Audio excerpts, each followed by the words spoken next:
According to Axios, J.D. Vance's win in Ohio, it's upset all the right people, saying the Republican establishment privately regards Vance with the same disgust many felt toward Donald Trump when he entered the White House on Jan 20th, 2017. But Vance, of course, overcame millions of dollars of negative ads from globalist groups like the Club for Growth to win it. So could this be the beginning of an American first takeover of the U.S. Senate? And who could be next? Well, Blake Masters is hoping he is. He's running for the U.S. Senate in the state of Arizona. Blake, great to see you tonight. Thanks for being here. How can you kind of capture this, I mean, if it's possible, the Ohio momentum against more wars, for economic growth, all the issues that the America First agenda cares about, and move that through Arizona in a crowded primary? Absolutely, Laura. We're doing it every single day. We're seeing a seismic shift. America First, it's here to stay. President Trump launched this movement in 2016, and man, he upset the apple cart. He upended the political establishment. I think he literally saved the country by winning in 2016. And he did it by running on and then delivering this bold agenda. It's secure the border, right? It's stop the senseless wars abroad. Let's be smart and tough, but we got to stop that. He delivered this economy that worked. It worked for American workers and families. And Laura, he doesn't get enough credit for this part. People forget about it. President Trump championed traditional conservative causes. It's because of him, more than anybody else, that we right now have the most pro-child, pro-family, pro-life Supreme Court that this nation has ever seen. It's incredible, and the energy has shifted. Now, speaking of the pro-life issue, Mark Kelly, the incumbent Democrat senator, has just come out in favor of codifying Roe versus Wade. I mean, as we said, we got the country falling apart on all these different levels. And the Democrats are rushing in to essentially say, we need more abortions. That's the holy grail for them. In Arizona, how does that issue play very candidly? I think it's a pro-life state, and I think this is a pro-life country. Mark Kelly, he doesn't care about the open border.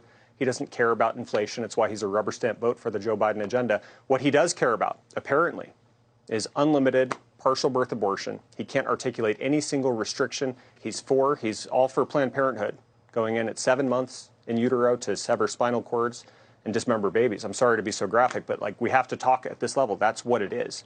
I think it's ghastly. He's out of step with Arizona. And, I'm running on a bold agenda. This President Trump 2016 agenda, it was great on the life issue. It's great on every issue. Okay, this is the playbook that me and other rising leaders are using. We're not all the same. We sound different. We have different styles. You can't copy President Trump. He's one of a kind. But the common thread here, again, on this life issue and everything else is we're mad as hell, and we're not going to take it anymore. What's happening to our country, it's unacceptable. What the left is doing, unacceptable, and we're going to take this country back. Are you concerned that kind of the majority, would be new majority leader, number 2, number 3, number 4, they're all, I mean, to quote Larry Kudlow, they're all nice guys, right? They're friends, nice guys, but they're all part of the old GOP establishment for the most part. They're very pro-war in Ukraine. I mean, they're spending a lot of money there, billions and billions of dollars. And the trade stuff, they're definitely not with Trump on the tariffs in China. They want to lift a whole bunch of tariffs, which would be disastrous for our economy and our manufacturing base. Right. So are you concerned that that is a wall that America First senators would not themselves be able to cross or get across? Well, maybe you can't cross the wall. We're going to punch right through that wall, though. We need a change, right? The establishment politics isn't working. The same old Republican talking points, the same old Republicans in office, it doesn't work anymore. What the left is doing is crazy. You've got open borders. You've got skyrocketing inflation, skyrocketing crime. Laura, they literally want to teach your 8-year-old to be transgender. Okay, and then if you complain about it, they'll call you a terrorist and they'll freeze your checking account. Well, it seems like the old guard, Blake, I'm sorry to interrupt, but the old guard doesn't like to talk about those issues. I feel like oftentimes they feel those issues are icky. They'd much rather talk about how we have to have, more trade with, Asia, or we have to spend more money to send our values, which our kids are taught are racist values, overseas. So they're comfortable there and maybe on tax issues. They don't like the other issues. So you do believe those issues are important. Then we'll let you go. Absolutely. No, I want to be the party of low taxes. I like low taxes, absolutely. But the Republican Party cannot just be the party of low taxes, right? If that's all we are, then we'll lose.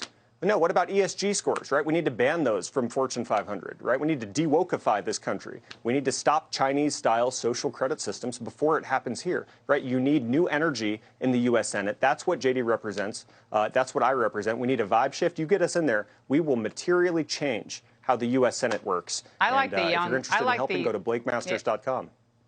And Blake, I like the young vibe coming from a lot of you guys. I think we need to mix it up. It's time for the next generation to come in. Blake, great to see you. Thank you so much. Hey, Sean Hannity here. Hey, click here to subscribe to Fox News YouTube page and catch our hottest interviews and most compelling analysis. You will not get it anywhere else.